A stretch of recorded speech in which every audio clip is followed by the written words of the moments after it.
Welcome back to the morning show here on Arise News. The Nigerian Correctional Service says it has set up a high-powered panel to investigate the allegations in an investigative report made by Fisayo Shoyombo, who spent 2 weeks in detention to expose corruption in the criminal justice system. In his expose, Shoyombo exposed how Nigerian policemen pervert the course of justice in their quest for ill-gotten money, and how the prisons are themselves a cesspool of the exact reasons for which they hold inmates. Joining us now to speak on this is prisoners' rights advocate Ahmed Adetola Kazeem. Good morning. Thank you for joining us. Thank you for having me. Good morning. It's good to have you back. Yeah. Once again. Yeah. So let's start with an overview of Fisayo Shoyombo's three-part expose. Now, given the nature of your work, I'm sure that a lot of these things you're familiar with, but were there any new revelations or new perspectives? And what really struck you the most out of everything that he exposed? Well, there's nothing new, actually. Probably the only new one, which I can't confirm, is the fact that prostitutes are brought into Ikoyi prisons. That I find a little strange. I can say that is the only strange thing out of all the reports. The part 1, part 2, part 3, that is the only strange one. And he also said that is more or less like a hearsay, because it was, what was it called, an account given by an ex-inmate to him. So it wasn't as if he actually witnessed that aspect. So that aspect is the only thing I find strange in everything he spoke about. Investigated, yes. Wow. I know, that takes your breath away, the fact that, I mean, in reading these reports, I mean, I just kept on being shocked and more shocked. And for you to not be shocked by this and for this to be things that you already knew, what were you happy? I mean, were you happy that now we all know what you have known for so long? Definitely, because what we crave is a prison or a correctional service or a correctional centers that are truly reformatory. So if all these are going on, we just kept thinking, when will all this end? Hopefully, but unfortunately, the way it is now is just more or less like name-calling, somebody trying to defend himself. There's an investigation. Let's see how far the investigation goes. But the investigation should be beyond the Ikoyi prisons. It is not the case that the authorities do not know that these things happen. I recall in 2013, I represented some inmates awaiting trial persons. I filed an action for about 106 of them. So the courts released them in piecemeal. So there was a particular day, the court released 8 of these inmates. And as they were about going, the prison officer started asking them for money. I created a scene in court that day. How do you ask them for money? Where do you expect them to get money from? Do you expect them to be released, then immediately they start stealing on the streets, they start robbing people, they start picking pockets, and they soon go back to prison? I said, you guys are not reasonable. It was the lawyer that pleaded on their behalf, because I said I was going to take it up. You understand? So that is like the mentality. It is very bad. But there was a man he referred to in his report, a man who was released from prison due to the advocacy of a body like yours. They paid 100,000 naira, got him out. And he got himself back in prison because he's so used to life on the inside, he cannot acclimatize to life as a regular citizen. What's your comment on people like that? Yes, I think that is more or less like a societal thing. It's more or less like the economy. It's more or less like the stigmatization outside. It's more or less like nobody's willing to accept them. They have become lords in the prison, so they feel that is probably the only thing is that they don't move out, but they have become lords to themselves. So I think that is more of an economic issue. But have you encountered people that have become that institutionalized? Some maybe inadvertently. So for instance, there was I think last December, somebody was released. We did a program, we did a pre-release assessment program for some inmates at Ikoyi prisons. So when the guy was about to be released, because I saw him as somebody very, somebody who has a future. Let me use that word. Who has been rehabilitated to some extent. Maybe not, but at least he sat for, he's an ex-convict. And he has been convicted twice. He was serving a term, the second term, on drug offenses. So he did his GC and passed for the first time while he was in prison. Okay. And at the end of our program, he kept a journal. He was somebody who could make a living when he comes out. So I just went, when he was going to be released, it was a Saturday like this, so I went to the prison to, to welcome him out of prison. As I was waiting outside prison, there was another person waiting for him.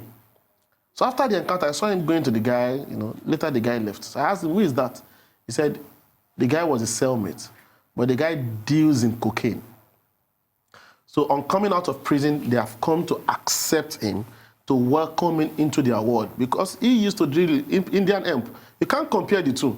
What you make from cocaine, just a little, what's it called? Grams of cocaine. You can't, with a lorry load of Indian hemp, you can't make that from Indian hemp. So he said, if I did not come, we would have followed him. And escalated. Despite his promising, oh my God. You understand? Despite so the appearance of him making reform, this, yes, because I think the society is also part of the problem. Because we stigmatize, we don't want to accept them, and there are people who are willing to accept them. And it's not the first time it's happening. There was a day I got some people released like that, and I got some money for them, about 5,000. That was about maybe around 2013. And they were about going home, so they left. So one guy told me he was going to Ibadan. But because I escorted them, I strolled with them.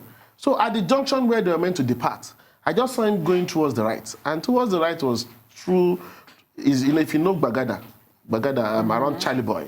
So he was going towards Bariga axis instead of going towards the express. Ibadan is just the express straight down. You don't even need to curve. From that express, just keep going. But he was going towards, I said, come, where are you going? I said, paused. I said, he needs to apologize to me. That he was going to someone who escaped from prison, he escaped from court, and the guy has become a lord in town, is a big armed robber, and the guy has told him to come. That once he comes, he will give him 25,000 naira as a take-off grant, and every other will become history. So he was just, from release, he was going to join a gang. That is how bad things like this are. There are people who are waiting for them outside to welcome them. So when we as citizens now see them as rejected souls, see them as, it's a problem. So the struggle between the devil and, the angel. It's really right on their shoulder from the minute they come out. Yeah. There were so many discoveries in there, because when you're talking about the fact that they have these sort of open arms back into these organizations, it sounds like and one of the things was the ability for them to continue to communicate with the outside world as long as you pay. So tell me, as someone that is advocating for prisoners, obviously you want them to be able to communicate with their family, but you also want them to be able, you want to limit communication with these type of nefarious characters. How is that negotiated? I think it's still about the authorities. Because I'm aware that they confiscate phones on a daily basis. But the truth is that there are also sacred cows. You understand? There are people who appears to be untouchable. You understand? So the system allows it. And if the system wants to fight it, they can't fight it. They don't want to. So they are fighting it, but it is selected. It's selective. You understand? So there are inmates that are free to use phones. Their own phones. Yes. That's the reality. Even though the law prohibits that. Section 29 of the new Correctional Services Bill prohibits that. So I think the ball stops on the table of the head of the Correctional Services. You understand? Then it trickles down. So if the will is there to change this, it's going to be changed. You understand? But they won't be able to communicate with the bad guys and as well as the good people. But it should be controlled. So if you want to call, you go. There should be a booth, and that actually is the case. But there's a need to regulate it, so that it's not too exorbitant for the inmates to afford, because things you take for granted that are sold outside are costlier in prison. It's meant to be the other way around. So they're exploiting the prisoners. Yes, that's a fact. You understand? So they are being exploited because they cannot go out. Do you get? So they can't. So that's also, if there is a will to combat all this, instead of looking for trying to arrest him or trying to prosecute the journalists who brought all this to fore, there's a need to look at what do we need to do. There is the reforms. The Minister of Interior should take it seriously. Yes. The CGP should take it seriously. There should actually be, because what happened in Ikoyi is not just about Ikoyi. I can say that it's about all prisons, or most prisons, if not all prisons. We know that most prisoners would pay for transportation to court. Before they carry them to court, they will be asked to pay money. We know it happens. So let's even talk about this whole situation. This journalist, Fisayo, spent 2 weeks in detention as Ojo Olajumoke. Well, let's call him his name, the other name now, Ojo Olajumoke. Yeah. What was his crime? He spent 2 weeks in prison because he paid only 300,000 naira out of 2.8 million naira for a car. This is how people are jailed for 2 weeks for that. Never mind the fact that Ojo Olajumoke does not exist. Exactly. But it's mind-boggling. And then even the complainants who took him to the police station had to pay for the police to take their reports. Let's even start from there. I mean, what manner of system is this? It's beyond corrupt. It's beyond corrupt because the criminal justice sector is a mess. Nobody said to the complainant, bring the proof. Yeah. Yes. No. So far you can pay, they will get. And the problem is that once you get to court, it's the court's duty to ensure that you appear in court.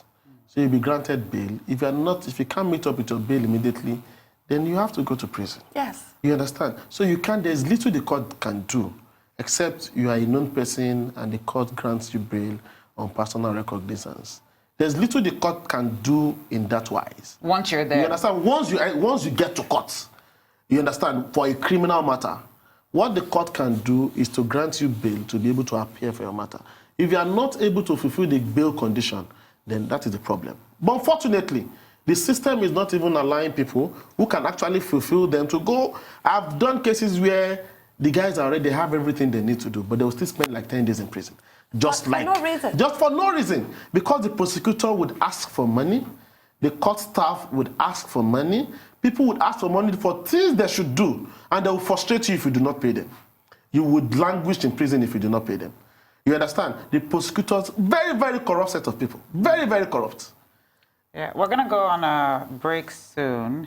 When we come back, I want us to spend some time on like sort of the before you even get into the prison, like that process in the criminal justice system, which is the arrest process and actually the corruption in that bottleneck. We'll talk about that when we come back. Thank you.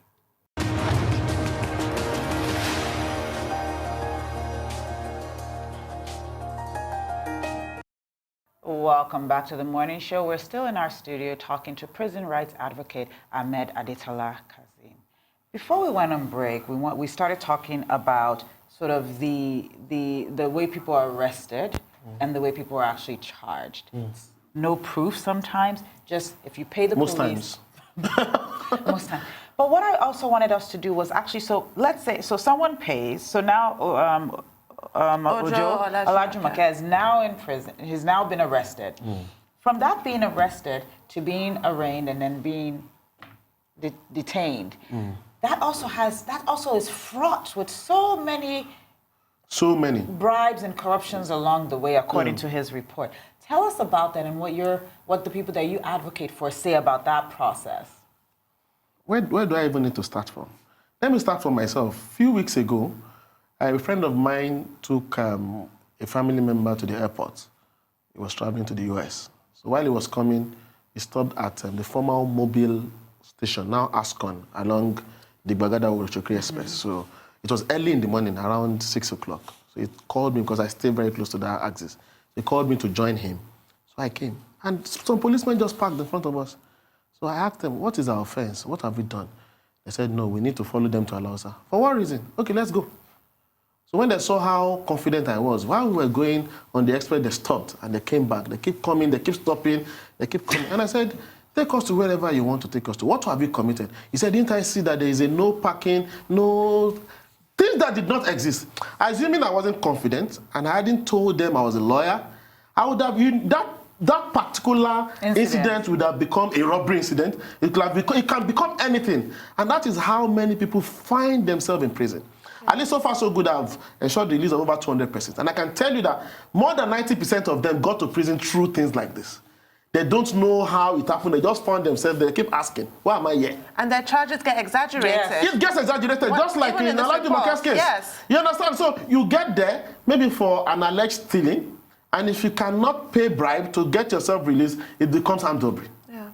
There was a case around 2012 that I did. It was for about 5 persons. So they were arrested for an armed robbery that allegedly took place at the Lagos Island. But incidentally, the complainant, the original complainant, was equally found himself in prison. In medium prison, the guys were in maximum prison. So during a football match there, so the guys went to meet him and said, we are here because they said we robbed you. He said, how come? Can you even rob me? Because the guy is the kingpin on the highland. So he said, no, it's not so. So at the end of the day, the guys were released when we moved the court to do so. Because even the complaint, so they spent, and these guys spent 6 years in prison. Oh, wow. They spent 6 years in prison for an offense they did not commit, and the complainant said they did not commit. And that is how you find, and there are people who have spent 12 years, 13, 14 years for offenses like this.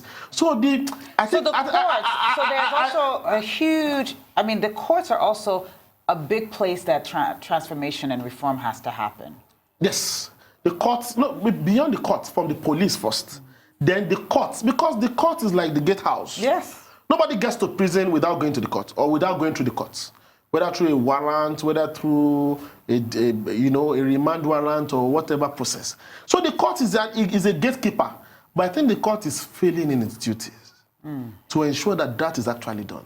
So when you talk about congestion, it's the courts. I keep putting the blame on the court because the court is meant to ensure this guy has been there for so number of time. Why is he still there? Awaiting trial. Awaiting trial. For years. 1 day in court, live in jail.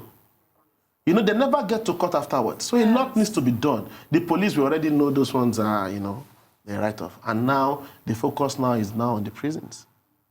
And then you now read about how the Minister for Interior was at the Senate for Budget Defense, and senators were badgering the minister, looking for employment for their constituents. And you wonder, how is he going to focus on what needs to be focused on? Does that even make sense? Let everybody, the problem now is that people are there. There are very few passionate people working in that space.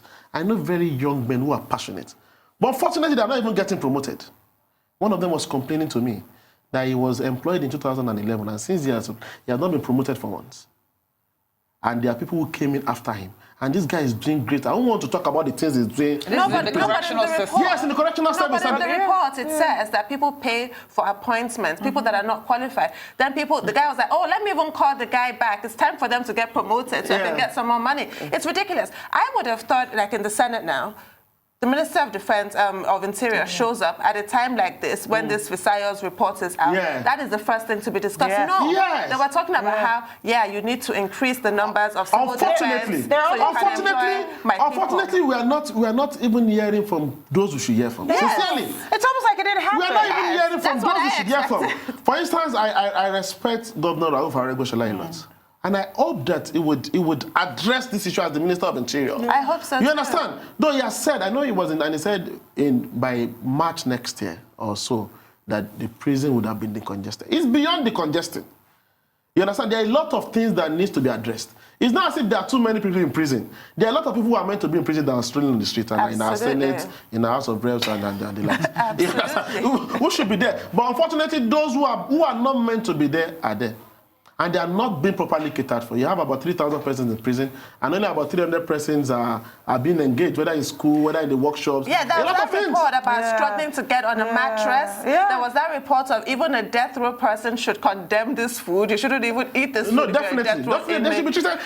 Many times in the prisons, when they give them food, for instance, if they are served beans, for instance, they will need to now pick the beans, the grains from the beans, and recook. Many times, before they can eat it. Because it's so dehumanizing. You understand? The only prison I know of that probably they take care of them, they eat good food, probably is only the female prison. Probably because they are females, because they are fewer, and because... I think a lot of things needs to be done, and we have not even started. I want to talk about abuse in the prisons. Yeah. There was issues of extreme physical abuse, of beating the prisoners, of sodomy, of sexual abuse. how, I mean, when you talk to your clients, how much is this physical beating and punishment prevalent? In all honesty, I don't hear much about that. Okay. You understand? Because, well, most times it's from inmates to inmates. Okay. You understand? Inmates in the cell, they are bullies, particularly for new inmates. Yeah. So those who have become veterans in prisons would abuse them, would beat them, would extort them. His was about the warden. The warden beating. You know, because he has been, he's not right anyway, but because he has been alleged of an offense. So once you commit an offense in prison, it's a totally different ballgame. You understand? So I don't hear much about that because most of those I represent, they won't even be able to tell me that they committed an offense in prison because I do not condone that. We should not be trying to get you out and you're in prison, you are still being incorrigible. You understand? So that I won't condone. So they won't even tell me if such occurs. But you don't hear much of that? No, I don't hear much of that. It's more about inmates bullying them and the likes. Let's talk about health.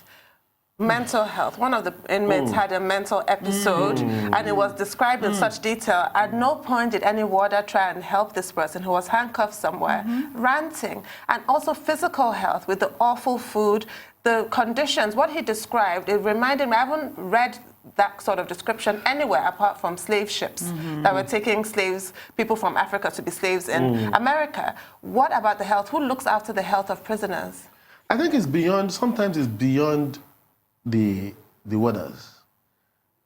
It has to, it's an holistic thing. How do you come to a point where even in the prisons, we have psychiatrists stationed there?